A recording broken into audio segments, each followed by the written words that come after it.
Hey guys, we're back. We got Dr. Caetano versus King John W for SPL. Coming into this, the Doctor's done pretty well. John W started off strong against Dice, but has since fell in his following games, unfortunately. But with that said, two definitely strong competitors going at it here. The Doctor's using a Drag Mag team, so it's got Latios, Jirachi, Magnezone, Dragonite, Excadrill, and Kieran Black. And on the other side, King John W has Breloom, Skarmory, Rotom Wash, Latios, Tyranitar, and Excadrill. So pretty standard sand team, but with a Skarmory, which is pretty interesting. I suppose using Breloom kind of forces Skarmory if you want spikes. That's cool, no doubt about that.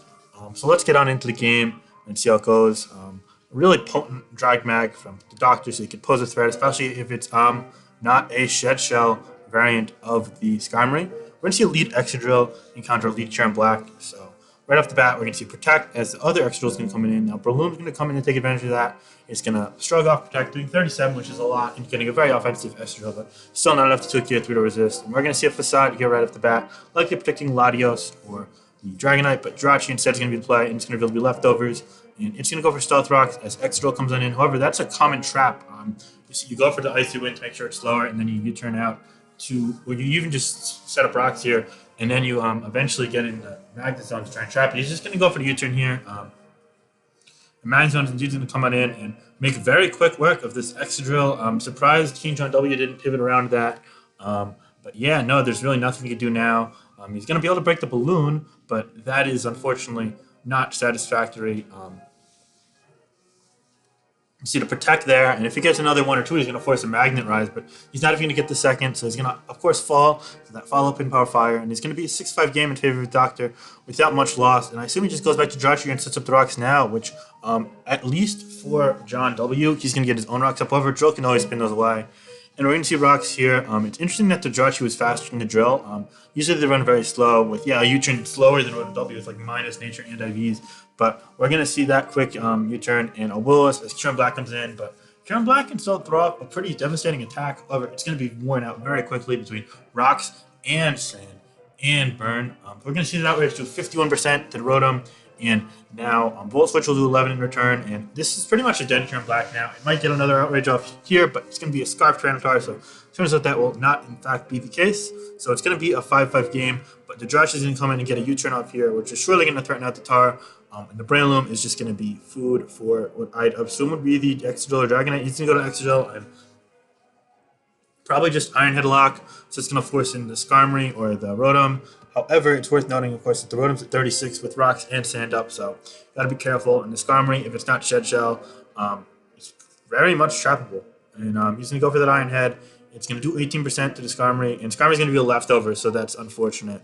He's going to go for another Iron Head, predicting Magnezone. However, we're going to get a Whirlwind into Latios. Okay, so interesting Pokemon brought into the equation there. And Latios can be trapped by the Tyranitar, but we're going to see a bit of a mid-ground here from Caetano going to the Magnezone. Knowing if he goes Tyrants, if not, he kind of like covers everything. And he's going to get that Thunderbolt. It's only 93, but now the Skarmory is so low to where you can take it out with anything. However, the Latios just brought it again. I don't know if he wants it getting trapped. He's going to go hard Tyranitar, and he's going to indeed come in on the Surf. It's going to do 64, but he's in pursuit range from Scarf Tar, so likely just going to take that out. And it's in fact going to do only 54. I wonder if that's not max attack invested, or it's like a very strong min damage roll. But either way, Surf is going to take out the Tar, and then Sand's going to take out the Latios. It's going to be traded there. Sorry, just had to catch up for a second. Excadrill that is revealed to be Scarf is going to come out on Latios, and now the Skarmory is going to be basically foddered off. And Rotom, so he's going to come. He's actually going to Rapid Spin Lock, interestingly enough. And he's going to say, okay, fine, you can paint it with me as long as I get that spin-off, which could preserve some things, like the Knight's multi-scale for 1 turn, I guess. Maybe he'll try and set up Sun here, yep. He's going to go on the Volt Switch to the Magnezone. But Latios' Surf could potentially take it out if it's just he's Specs variant. It depends on the roll and the HP investment. And it's going to do just that, but now the Dragonite comes in for free either way. So with 1 Dragon Dance, if it happens to have that, it should take it out. Otherwise, Extreme Speed could honestly sweep now, more or less. But he's going to, in fact, be that Dragon Dance variant. That will give Caetano the win here. And it's going to be, sub duty. It's even better. So yeah, I mean, now it's like really foolproof because he just clicks, he spams Dragon Claw pretty much. You could even get a couple more dance subs if he really wants, but I don't think that's necessary here. And Latios is going to come in here for whatever reason on a Dragon Claw, and that's going to be game. So John W is going to fall 1-3, and the Ruiners actually beat the Tyrants this week, which is pretty big for them as they're now at the top of the standings, and the Tyrants have faltered into like 7th or 8th place. Rough start to the season for them, but they have a lot of potential, so they may be able to come back. We'll have to wait and see. But yeah, cool team and nice showing from a drag mag here. And the Doctor's going to win again. So a great start to the campaign for someone who's ranked near the bottom almost universally. It really wasn't well known. So it's a wrap. Good game and well played. Yeah, peace.